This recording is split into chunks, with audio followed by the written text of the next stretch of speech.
कभी महसूस होता है कि शायद हमने इनएफिशिएंट सरकार को चुन लिया है। और ऐसा मैं क्यों कह रहा हूं, कुछ आंकड़े निकल के सामने आए हैं। जहां हम थर्ड लार्जेस्ट इकोनॉमी हुआ करते थे, आज के समय में 7वें लार्जेस्ट इकोनॉमी है। और 7वें लार्जेस्ट इकोनॉमी है हम डॉलर के एवज में। अगर हमारी इकोनॉमी को कंसिडर किया जाता है डॉलर के रूप में, तब हम 7वें पायदान पे आ गए हैं। और उसमें सोने पे सुहागा हमारे रुपये ने काम किया है। जहां पे डॉलर मजबूत हो रहा है, या फिर दूसरी भाषा में कहें कि हमारा रुपया कमजोर हो रहा है। मैं बिल्कुल भी नहीं दोहराऊंगा कि सीतारमन जो हमारी फाइनेंस मिनिस्टर हैं, निर्मला सीतारमन, वो क्या कहती हैं। उनका तो कहना यह है कि हमारा रुपया बहुत अच्छा चल रहा है, बस डॉलर मजबूत हो रहा है। लेकिन वही वाली बात होती है कि अगर रेखा को छोटा करना है तो जरूरी नहीं है कि उसे मिटाया जाए।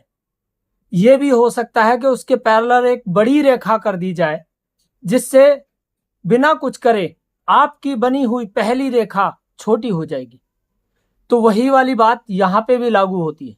अगर डॉलर मजबूत हो रहा है तो उसके एवज में हमारा रुपया कमजोर हुआ।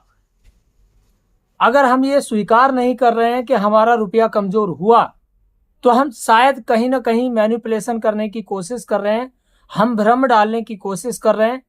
हमें ये सहमति जतानी चाहिए कि हाँ, हमारा रुपया कमजोर हुआ है और हम ये कदम उठाएंगे जिससे हमारा रुपया मजबूत हो जाए, जिससे FII जो फाइनेंशियल इन्वेस्टर्स हैं, फॉरेन इन्वेस्टर्स हैं, बड़े बड़े इन्वेस्टर्स हैं, जिनका पैसा बहुत मायने रखता है, वो वापस लौट के हमारे देश में आए।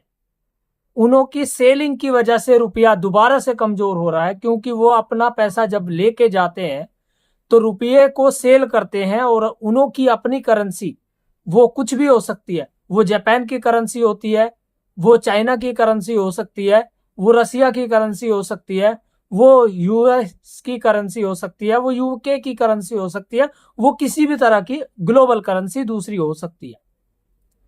तो वो रुपया बेचकर वो करेंसी खरीदते हैं, तो उसके कारण हमारा रुपया और वीक हो जाता है।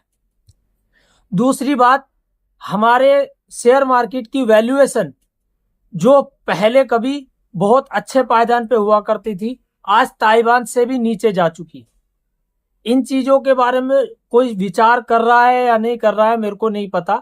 आप लोगों को क्या लगता है, कमेंट बॉक्स में जरूर बताइएगा। मिलते हैं नेक्स्ट वीडियो में, तब तक के लिए टाटा बाय बाय एंड जय।